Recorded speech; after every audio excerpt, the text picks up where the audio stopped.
Hello everyone. So today's lecture is about lead compensator. So we are going to understand the lead compensator by using the Bode plot. So according to the syllabus, we are going to do this. So basically lead compensator are those electrical network which provides sinusoidal output when we are going to apply the sinusoidal input. But there is a face lead. क्या होगा जब sinusoidal input हम देंगे हमारे electrical network को, जो कि है हमारा लीड कंपनसेटर का, वो हमें साइनसॉइडल आउटपुट ही देगा बट एक फेस लीड देगा उसमें. That's why it is called as lead compensator. So here is the definition part. So now we have written here GC of S, which is equals to S plus Z and S plus P. Here we are considering the general transfer function of any compensator. जब भी हम किसी compensator का transfer function लिखते हैं तो आपको ऐसे लिखना होता है. So you have to only learn this. So now what we are going to do is we are going to put here Z representing the zeros and P representing the poles. So some in some other books you must be seen like Z only written as Z. So this is the way to write zero. In some books it is written like Z having a tilt here, and some there's only simple Z. So alpha, we know that alpha equals to Z upon P.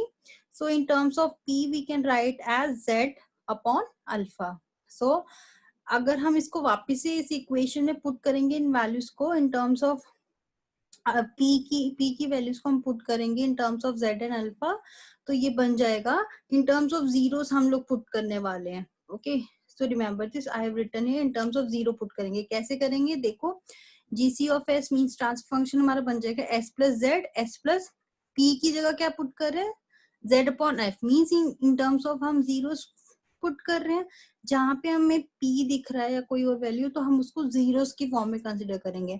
एक चीज याद रखना, जो हमारे zeros है ना, वो हमेशा उसकी वैल्यू जो होगी ग्रेटर देन जीरो होगी, और अल्फा की वैल्यू बहुत छोटी होगी, बहुत बहुत ज्यादा छोटी होगी 1 से. So also we need to remember that whenever you are analyzing the compensator for stability, you need to consider zeros in reverse, means 1 upon Z reverse order पे लिखना है. So इस तरीके से लिखने के बाद हम थोड़ा सा इसको सिंप्लीफाई करेंगे इस तरीके से. ठीक है, ये सिंप्लीफाई होगा. So we are considering this as equation 1. Now as we did in frequency domain analysis, हम जहां जहां एस देखते थे वहां वहां हम जे ओमेगा कंसिडर करते थे. यहाँ पे भी ऐसे ही करना है. इस ट्रांसफर फंक्शन में जहां जहां एस है वहां वहां जे ओमेगा लगा दो. तो जहां जहां एस है वहां जे ओमेगा लगा के हम इस तरीके से चीजों को लिखेंगे.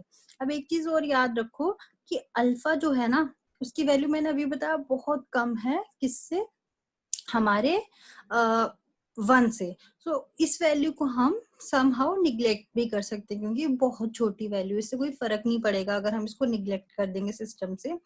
Ultimately we are getting a general equation of a transfer function of any lead compensator. Okay, तो ये रहा हमारा ट्रांसफर फंक्शन किसका, लीड कंपनसेटर का. सो नाउ अब हम क्या करते हैं, सबसे पहले बोडे प्लॉट, जैसे मैंने अभी बताया हम बोडे प्लॉट को लेके सॉल्व करने लगे हैं सब चीजों को. हमने बेसिक ट्रांसफर फंक्शन देखा कैसे निकालते हैं. अब बोडे प्लॉट को फाइंड आउट करने के लिए मैंने जैसे बताया था दो चीजों का जरूरी पता होना चाहिए. एक होता है फेस और face angle, and the other one is magnitude. Okay, सबसे पहले हम फेस निकालना सीखेंगे कि फेस कैसे निकालते हैं. फेस को लिखने का तरीका GCJ ऑफ ओमेगा, इस तरीके से हम इन टर्म्स ऑफ टैन लिखते थे. जिनको ये नहीं पता वो जाके पुराना वीडियो देख सकते हैं. So to understand how we are going to write the face fine, तो इस तरीके से लिखेंगे टैन इनवर्स ओमेगा Z. इसको देख के हमने फेस एंगल लिखा. सो अल्टीमेटली ये कौन सा फॉर्मूला बन रहा है, मैंने यहाँ पे लिखा भी है tan A minus tan B का बन रहा है. तो इस तरीके से जब हम इसको थोड़ा सा सॉर्ट आउट करेंगे ये चीजें यहाँ पे बन जाएंगी. सो हमारे पास tan phi की वैल्यू आ जाएगी omega Z minus omega alpha Z upon 1 plus omega square z square alpha. अब आपको एक कंडीशन का याद रखना, इतना करने के बाद एक चीज याद रखनी है कि जो कंपनसेटेड की मैक्सिमम कंपनसेटर की जो मैक्सिमम वैल्यू होती है ना, वो कौन सी कंडीशन में होती है, जब D phi by D omega की value omega equals to omega M है, वो हमारा जीरो सब्स्टिट्यूट कर रहा है। इस कंडीशन पे जो कंपनसेटर होता है ना, वो वैल्यू क्या होती है उसकी मैक्सिमम। अब यहाँ पे ओमेगा एम क्या है, ओमेगा एम हमारा है under root omega c one into omega c square.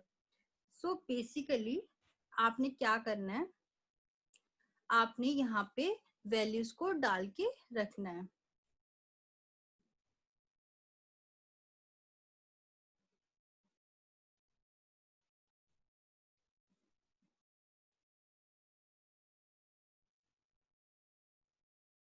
तो आपको ना एक्चुअली यहाँ पे एक चीज याद रखनी है, यहाँ C2 है, ये इसकी पावर में बस लिखा गया है while writing in a running hand I just wrote 2 here।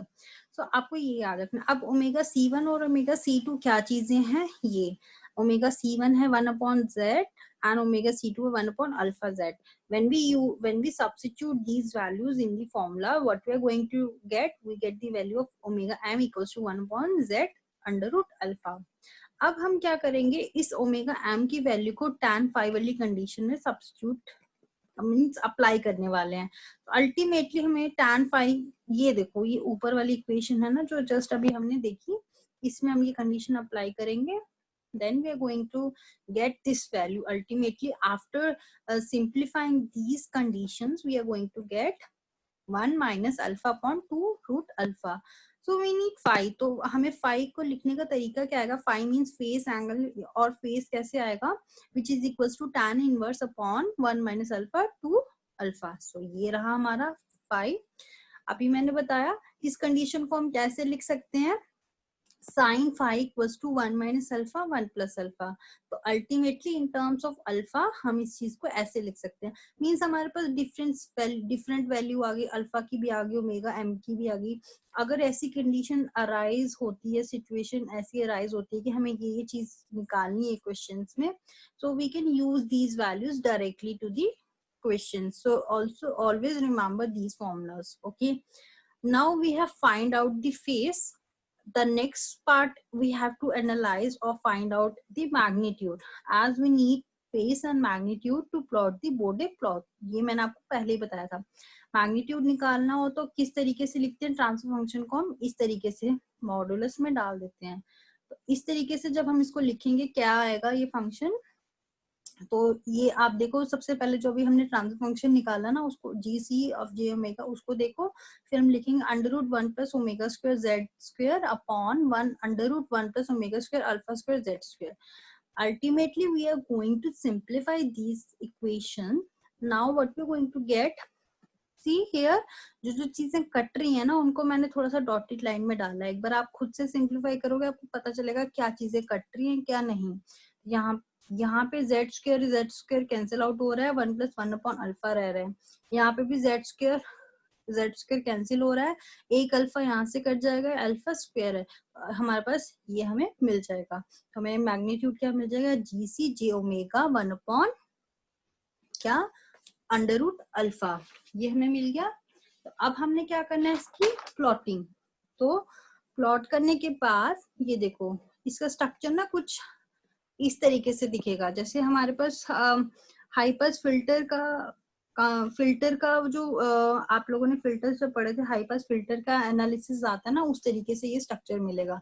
ये रहा हमारा मैग्नीट्यूड, ये रहा हमारा, इस तरीके से हमने प्लॉटिंग किया। Just you have to remember this, nothing extra, we are going to do this in the video. अब लीड कंपनसेटर का इलेक्ट्रिकल नेटवर्क कैसे होता है, ये चीज आप देख लो।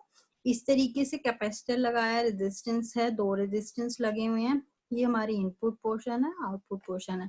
अब हम क्या कर रहे हैं, हम इस इलेक्ट्रिकल नेटवर्क को एट दी एंड थोड़ा सा पहले सॉल्व करेंगे, फिर इस इलेक्ट्रिकल नेटवर्क को हम एस डोमेन के साथ, जो अभी हमने निकाला ना एस डोमेन में ट्रांसफर फंक्शन निकाला, मैग्नीट्यूड फेज, जो अल्टीमेटली वैल्यू आई थी ना हमारे पास सबसे पहले ट्रांसफर फंक्शन की, उसके साथ कंपेयर करेंगे जो इक्वेशन 1 में हमने देखा था transfer function. So what we are going to do is we are going to compare the s domain with the electrical network. हमारा काम ये रहेगा. क्यों कर रहे हैं अभी बताती हूँ.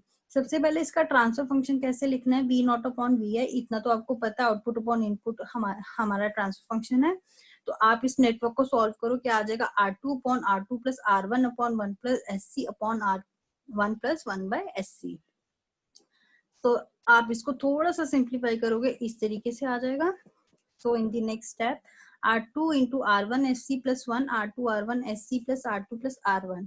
सो यहाँ पे चीजों को थोड़ा सा मल्टीप्लाई करके सॉर्ट आउट करने पे आपके पास अल्टीमेटली जो वैल्यू आती है ये रहती है. सो ये हमारा इलेक्ट्रिकल नेटवर्क का क्या आ जाएगा, ट्रांसफर फंक्शन. इसको हमने कंपेयर करना है इक्वेशन 1. इक्वेशन 1 कौन सी, आप ऊपर देख, आप पीछे जाओ वीडियो में थोड़ा सा तो आप देखोगे उस इक्वेशन में हमने ट्रांसफर फंक्शन निकाला था ना, GC of S equals to alpha SZ plus 1 upon alpha SZ plus 1, वो वाली कंडीशन. ठीक है, उसको जब कंपेयर करेंगे क्या होगा, हमारे पास अल्फा की जो वैल्यू है वो आ जाएगी R2 upon R1 plus R2.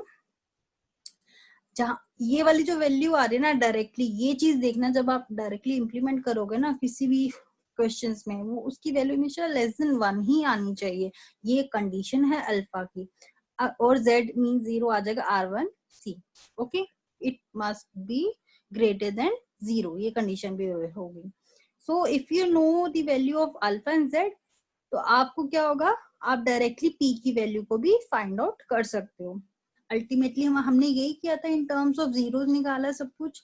तो अगर डायरेक्टली पोल्स आपको पूछे गए हैं तो अगर आपके पास अल्फा और जेड की वैल्यू है तो you can find out the value of P. So this is it for today's video. This is all about the lead compensator we have find out by using the Bode plot. So thank you for watching this video.